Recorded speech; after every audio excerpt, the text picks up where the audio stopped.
Good morning. Good morning, everyone. Welcome, welcome, Mr. Frederick. The good word. Give me a second, guys. Happy Thursday. Let me find a Bible verse today.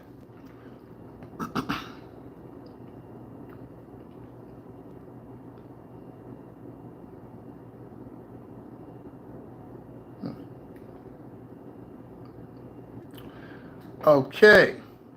Okay, family. The Bible verse of today is Ephesians 1:5. Ephesians 1:5. Having predestined us unto the adoption of children by Jesus Christ to himself, according to good pleasure of his will. Amen. Amen. All right, guys. Now I'm going to go on. People start coming in slowly. The weather's good outside now. Excuse me. The quote of the day. The quote of the day. Okay, guys. The quote of the day is by Thomas Edison. Okay. And it's, I haven't failed. I have just figured out 10,000 ways that a light bulb doesn't work. Good morning, Antonio. There you go. That's my guy. Yeah, so I haven't failed. I have just figured out 10,000 ways that a light bulb won't work. I love that. All right, guys. So today what I'm going to talk about is trust yourself. Quite simply, trust yourself. Man, that is so important in life. It's so important to trust yourself. That is, it's probably one of the most important things that I could think of in life is, trust yourself and trust God. But like I always say, God is in you. God is in you. God is in you at all times. So when you trust yourself, you're trusting God all in one. If you're a man or woman of God. And that's a good connection that you could always think of. Would God tell me to do X, Y, Z? Would God want me to do? And you got to think about it. God wants what's best for you. Okay? So, give me a second, guys. I have written down a few factors in trusting yourself that you need to be aware of. Number one, how can someone get to the point where they might not trust themselves, where they might be a little, unsure, unstable on their decision making? What kind of breeds this? Again, I always take it back to the history, family. Bad parenting, that's a breeding ground for not trusting yourself. Because when you don't have the parenting that's correct, whether it was intentional, unintentional, if they didn't have the skills, the proper parenting skills for you, it's going to be hard for you to empower yourself and believe in yourself. Now, whether or not you understand or recognize this, that's debatable, but it is proven that is usually the root of one's not trusting themselves, because you need to be empowered at some point as a child, or you need to be directed. That kind of has to be nurtured into you. That has to be cultivated, that trust of self. It's not something that just pops up magically. That's something that over time, as you grow up, as you have a watchful eye on you, when you encounter difficulties, life challenges, when you have an assistance of a parent there that's healthy with you, that can nurture you trusting yourself, because it's kind of like training wheels. When you fall off, they can say, hey, get back up. Hey, this is what this is. That's what that is. They're active, they're aware, they're conscious, and they're considerate and loving of you. So that love that was given to you also empowers you innately to trust yourself. And a lot of us didn't get that. A lot of us didn't get that. And it's okay, It's okay. If you're missing something, the first way to deal with that is acknowledge it. Once you acknowledge it, I'm going to go in tomorrow. I'm going to have a topic about reparenting yourself. That's very important for a lot of us that had bad parents or that had dysfunctional family sex dynamics, abusive, those types of things. Reparenting yourself is a great option, because all of the things that you weren't given growing up, you can give to yourself, especially if you're knowledgeable at this point.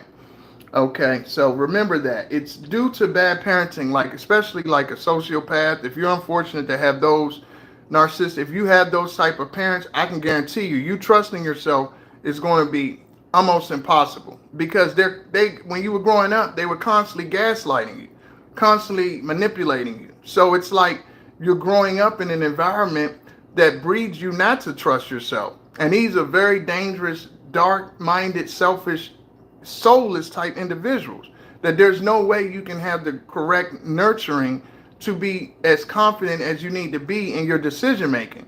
There's no way. I mean, you might be naturally confident, but they're constantly undermining you. It's almost like growing up with antagonists. Okay, so if you grow up with an antagonist and you might feel bad, hey, that's my parent, I can't say that. Throw that out the window. If they were bad, you have to admit that they were bad. If you want to live under that fallacy that, oh no, because they're my parent, they're good, and that's what they say, parents are good, mom and dad is good. If you have that in your mind, you'll never heal because you're never really treating the wound. You're just putting a band-aid on it, but you're not healing the real wound. So you have to acknowledge your family core, where you came up, your family of origin. What was put into you? What was poured into you to make you who you are? You have to acknowledge that. And that takes a lot of courage. And it takes a lot of reprogramming. You got to get out of the programming of, you don't know best. You do know what's best, okay? So you got to also remember too that bad parenting, that's someone, and also too, remember, like I said, God is in you, greater is he that in me than that's in the world. Okay, so you gotta understand that he that is in me, that God, when you have God with you, you're more powerful than anyone that don't have God in them. Remember that. That's key. When you have God in you, you could tell people that don't have God in them. They're always going to be antagonistical, miserable. They're going to stalk you. They're going to do all things that's not of God. Negative energy. They're always going to, when there's light, they're going to spread darkness. All those type of individuals, you got to completely ignore them. You got to keep your circle clear of negative people. You have to have positive people around you in order to be able to make good decisions that are good for you. So that's another thing. Remember that. Also, you know your story. You know your needs better than anyone. Okay, so that's the reason you need to trust yourself. Everyone else don't know your story. It might be things that you don't ever tell anyone. Okay, they don't know you like you know you. So if you have a friend come up to you or a coworker or someone said, hey Roger, hey Craig, hey Mike, you should do this. They don't know your backstory and why you don't want to do that, why you're uncomfortable with that, okay? They don't know. And that's not saying that they're a bad person. They just don't know you like that. You haven't told that person everything about you. So why would you entrust someone else's decision about you? Why would you trust them to that level? You don't give that type of power to someone else. You got to trust you. Okay, so remember, you know your story better than anyone else. You know your needs. You know what you're lacking. You know where you are deficient at better than anyone. Okay. Another reason I'm going to move into, hold on, guys, get my coffee in. When you trust yourself, it's harder to be manipulated. Okay, people prey on individuals that don't trust their own judgment. They don't trust their intuition. They don't trust their own wisdom, their own knowledge. People prey on those people because they know that they don't have good intentions for you. Okay, and if they see that you're not really sure, that's all they need. That little moment of hesitation could be the difference between life and death. Understand that, family. That little bit of hesitation that you have on moving, trusting yourself could be the difference between being in the land of the living and the land of the after. It really is that serious. You have to trust your gut with things. People will put you in situations, they don't care. They're putting you in situations for them. They're putting you in situations that are going to benefit them. A lot of people, most people will do that. The worst type of individuals they'll do the worst with it. But human nature is, self-preservation. So a lot of people are in it for them. They're in it for their self-interest. They have you around in some capacity for their self-interest. So if you're relying on this same person, you're trusting them with your life, and they're in it for them, not for you. Imagine giving that power. You giving the keys to your Ferrari. You're giving the keys to your Ferrari to a 7-year-old and saying, "Go, hey, go for it. I trust you to bring it back safe." No, family. You have the keys to your own car. Don't let anybody else drive that. I don't care who tries to tell you what, whether you're young or old. They're not your soul, okay? You are your soul. They don't know what you really need. Your best interest is not, no, they don't have that. And nor they probably shouldn't. Now, some people, the better quality friends will tell you what's best for you and leave themselves aside and say, hey, I feel this is best. And those are the people that might tell us no. Those are the people that might seem to reject us. You understand? That's the dichotomy. That's the paradox of it. A lot of times, the best people for you are going to say no, are going to say you're wrong, are going to say they're going to set boundaries. Okay, they're going to tell you when you're overindulging. They're going to say, they're not going to give you everything you want. Again, I'll use a child analogy. A great parent is not going to let the kid eat ice cream and cake at the birthday party till they get sick. They're going to say, hey, little Tommy, hey, little Timmy, you get 1 piece of cake, you get 2 scoops of ice cream. That's it. Why? Because they know that that's what your dentist, that's what your nutritionist would tell you. You don't need all those sweets. Okay, so remember, it's not always going to look like having good people around you is not always going to look like people pleasing, giving you what you want. Sometimes they're going to tell you what you need. That's the best friends to have. Hey, you need to hold back on that. But not just in telling you that, showing you that. Okay, showing you that and how they live and how they respect you too. So you'll see a connection. And all of this leads back to your history, your subconscious, your unconscious, those wounds. Like when I get in tomorrow to the reparenting and the mother wound and all of that, if you didn't have that good mother that was sane, that was mentally stable, you're going to have a lot of issues in your relationships in the world, because that's the first relationship you have. And the more fractured that is, the more inconsistent that is, the harder it is for you to love yourself and love anybody around you, because your initial most important relationship was so damaged. Okay, so you have to acknowledge that. Don't be ashamed and don't say, oh, well, this means I'm not. Okay, yes, you're not perfect. Yes, she's not perfect. But you have to acknowledge it to heal it. It's not about perfection. Okay, it's about clarity. And what you want to be your best self, guys and gals, you want clarity. First, you need clarity within yourself. Who are you? What are you about? What were you taught? Where did this come from? You almost have to examine yourself like a inspector or investigator. You have to literally do a lot of inner work, internal work, and that's not going to always feel good. Some of it's going to hurt. It's going to hurt before it heals. So remember that, guys. As you do this work to improve yourself, it's going to hurt more than likely. More than likely. It is. It's going to hurt before it heals, because you probably lived a lot of your life not facing those pains, not facing those wounds, not acknowledging that, especially if you deal with, your mother and you interact and every kid wants to love their mother. That's natural. Attachment. It's the first relationship you have. But if she's mentally unhealthy, if she's probably scarred herself and couldn't give you things she didn't have, what does that say? You ending up bad any kind of way you look at it. And it's not to vilify her. It's to be honest about that relationship, because the mother wound is the most important relationship you have. And if you want to be better, you gotta acknowledge that mother. Now, the father is important too. Don't get me wrong. This Carl Jung talks about the enema and the enemas. Okay, the women have to deal with the father issue. In today's society, a lot of fathers can't be fathers because of broken homes. So they can't even have the presence for a child to even really compare or know what to do. He wasn't there like that. Unfortunate, but that's just the world we live in.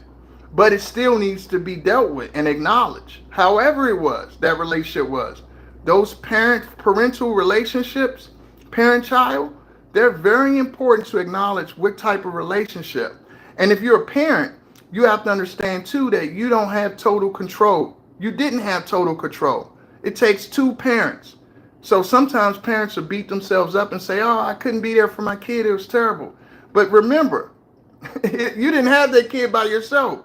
If you had the child with someone probably you can't get along with. So if you can't get along with that person, how are you going to raise them correctly?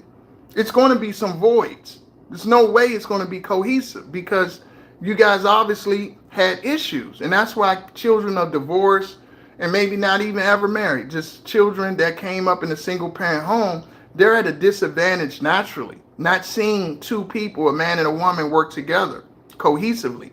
And that can create doubt within a child. That can create where a child they never saw a man and woman work things out. Okay, sacrifice for each other, for the greater good of the relationship and the family bond.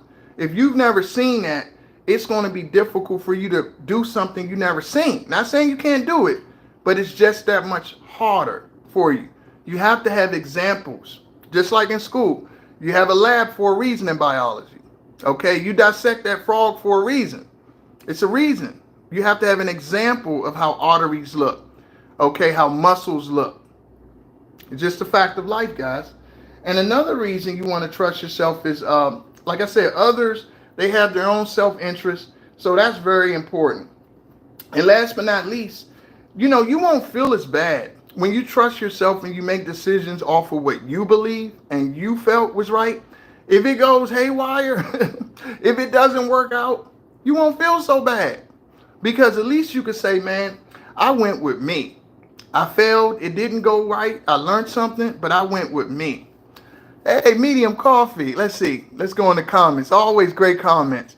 I have to constantly tell myself that I can't stop my child from doing what they want. So I need to create an environment where they can be open with me. Oh, absolutely. Medium coffee. I tell you, welcome, welcome. That's very true. It's difficult, especially if you didn't see that demonstrated with you. It's very difficult to give something you didn't have. Okay.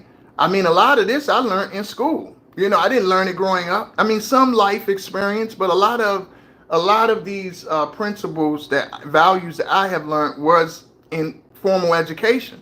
Because sometimes you have a life experience, but you don't have what education does in anything.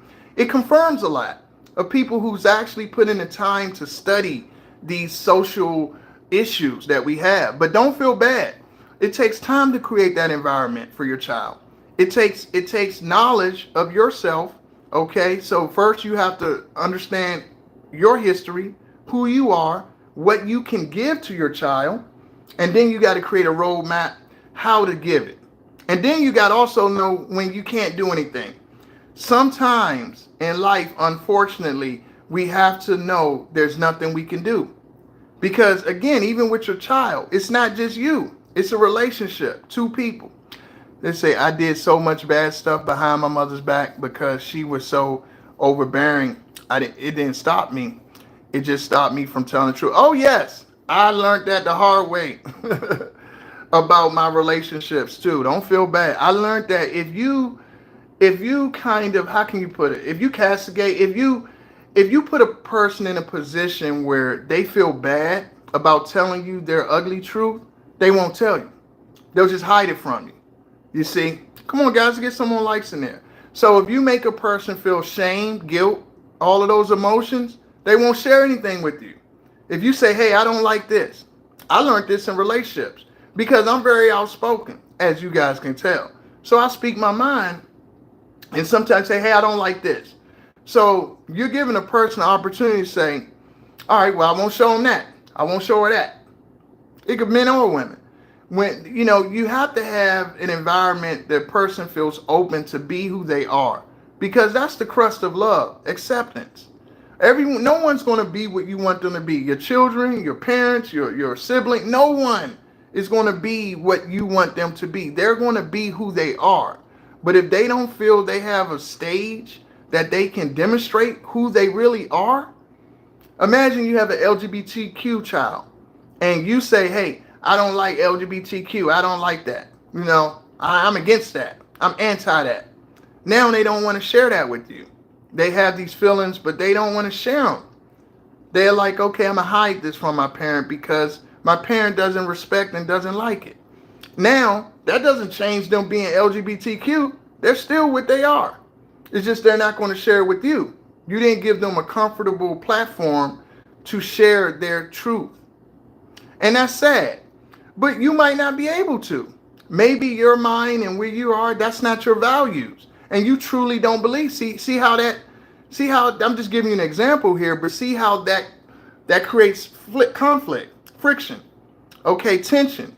And tension is not bad all the time, but tension is an opportunity for dialogue and for growth. When you see tension, one has to give. Okay, this child is who they are. You're who you are. Okay, but here's the thing. In that instance, what you got to think about is, can I grow? I love my child. I need to accept my child. My child is not changing. All I'm going to do is have them deny who they are because of my values. But I feel that my values are from the Lord. You see how that works? Now, that goes into a little more. But I'm using that as an example to say you can grow and say, hey, God, God made it this way and I accept it. I'm going to work with it. Or you can say, nope, the Lord said, the Lord says an abomination. I'm not accepting you, child. I don't want anything to do with you. It's your call. The child might not want to be around you. Either way, you don't have control. So a lot of times, you got to know when you don't have the power. It is what it is. You're where you're at. They're where they're at. Everything's not going to work out in life, family. We don't live in a perfect, the world's not perfect. It's not a perfect world. Sometimes relationships just can't be. And we have to be honest about that. I'm not one of those life coaches that sit back and say, oh, yeah, it's always a rainbow and a silver and a pot of gold. It's not. Sometimes you and another person cannot get along. You're just too different. And I have learned this. I have learned it will stress you out in life. It will drive you crazy if you try to get along with everybody. If you think you're going to get along with everybody in this world, you're going to go crazy. Amazing. These are things that I need to be said. Oh, thank you. Thank you for being called. I appreciate that. That's why God put it in me. You see, God puts things in all of us, okay? And so it's up to us to hear his voice, okay? It's up to us to follow what we believe, okay? And if we believe in the Lord, you're here for a purpose. So like I always say, if one person I touch and they're like, wow, those are some words of wisdom I can live by, I'm good.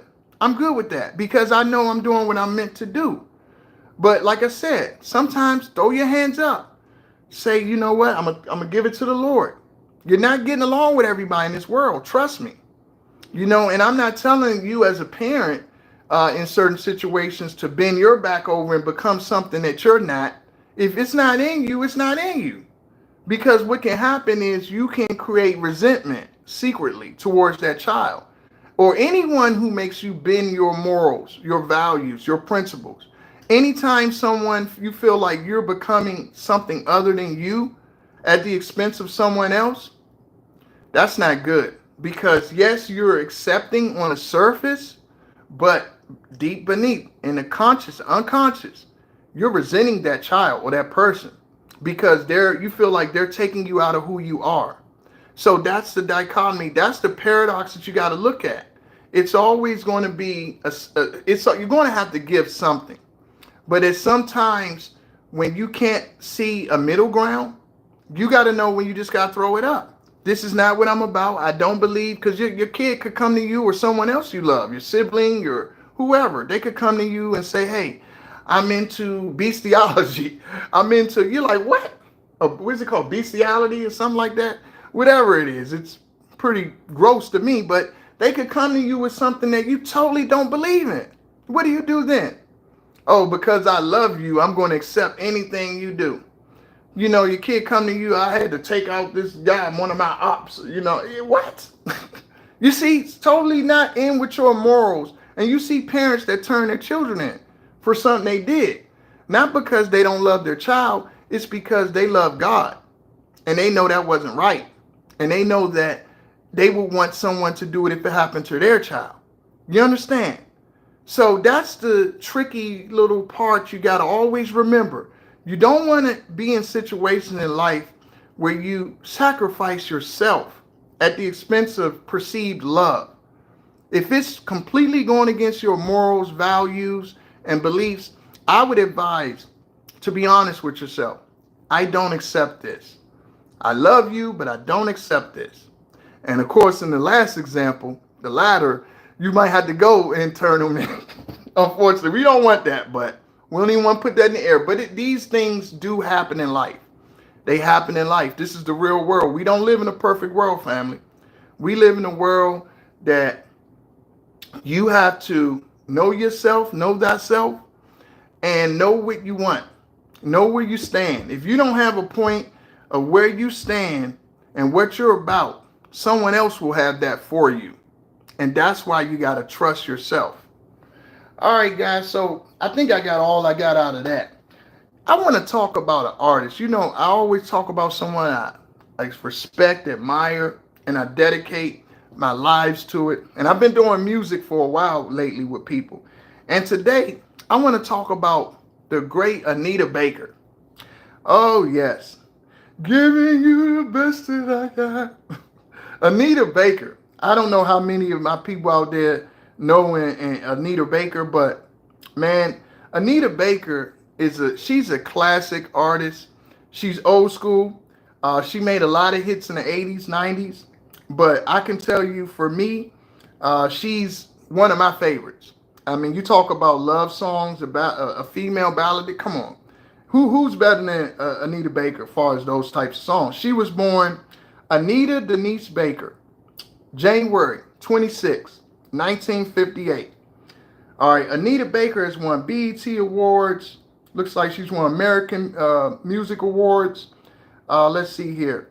She's had plenty of hits.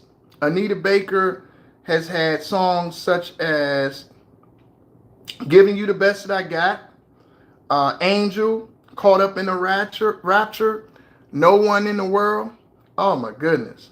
I mean, she has Sweet Love, Same Old Love, Been So Long. Oh my God. Mystery. Anita Baker is, okay, you take away Gladys Knight nowadays, who's still living, Shaka Khan, you know, who else? We just lost Roberta Flack. But you take away them two, Anita Baker to me is right there under them as far as the classic queen of R&B. You know, of course, you got your Mariah Carey is always more pop to me, but Anita Baker, her love songs, I would say, are second to none. There's really she has no contemporary, you know, no comparison. There's no colleague or there's no peer for Anita Baker that you could say a woman who has made, you know, love songs consistently, has that many hits that are about love. I mean, I can't think of one. Maybe you guys could chime in, but Anita Baker is definitely a legend. She's a legend. Now, lately, she's been in the news for a lot of, they say she's difficult to work with and she canceled tours. And hey, this is what they say. I'm not saying that fair use. I'm not saying, but this is what the media says. You know, that she's, I think she was with Babyface and she didn't want to, what they say? She didn't want to go on last or something like that. Or she canceled or whatever. But he was very upset. And, you know, look, we're not perfect. You know. So you say, Antonio says she's definitely a legend. Yeah, she's a legend. See, when you get to that age, you're in your late 60s and all that, you've done all, you know, most of what you've done. I mean, I think you got a right to be a little bit off. Hey, what can I say? This world will drive you a little off, you know. I know she had a husband who claimed that he wrote or helped her write a lot of those albums, which I don't know. I wasn't there. I'm pretty sure he was an inspiration though. They got divorced, so if you ever been divorced, it could definitely inspire you to do a lot of things. I tell you. But yeah, Anita Baker, you can't take nothing away from her. You can't take it away from her because even if he helped her write some songs, he ain't sing those songs. It was her singing those songs. Okay? So he could have wrote every word of her songs. But it was Anita Baker singing those songs. Oh, Aretha, who else? Oh, Diana Ross. Oh, yes. Okay, yes. Diana Ross, Aretha Franklin. Then we lost Tina Turner a couple years ago, last year. Yeah, a couple years ago. Yeah, those are divas, queens of R&B, of soul, and pop music. But Anita Baker is right up there. She always commanded a lot of respect. And one thing I want to say before I get off about Anita Baker is that what I really admire about her as well is Anita Baker always had class. Like in how she presented herself, she was never raunchy. She was classy lady, very elegant. I like that. Same thing with, I think, like Regina Bell. It's just certain artists that always ladies that have carried themselves as a lady. I never seen Anita Baker dressed, in her heyday. Now she's an older lady, but she's always had a certain presence about her, and it came across in her music. It's like a kind of regal, and I've always liked performers that had that. It's something you can't duplicate. It's certain things about your presence that you can't fake. It's just certain things you can't manipulate. And no, this is in her. And sometimes you'll find you have it in you too, different people, and people will get mad at it like, who this person think they are? And especially amongst the African American community. I'm just being honest. I'm telling up straight. Because, we have so many stereotypes that we're supposed to carry ourselves with a certain, how can I say, nonchalant, a lack of love, lack of dignity, lack of self-respect and honor. So if you see someone who does not do that, okay, like me, a lot of times you will get pushback to try to make you walk a certain way. But let me tell you something. You can't take the crown off of a king or a queen. Remember that. You can try to tip it. You can try to knock it off. You can try to blow it off. It ain't going nowhere. You know why? You didn't give them the crown. God gave them that crown. So you can't take it off. All right, guys, on that note, I'll see you tomorrow. And remember, love what you do and do what you love. Take care.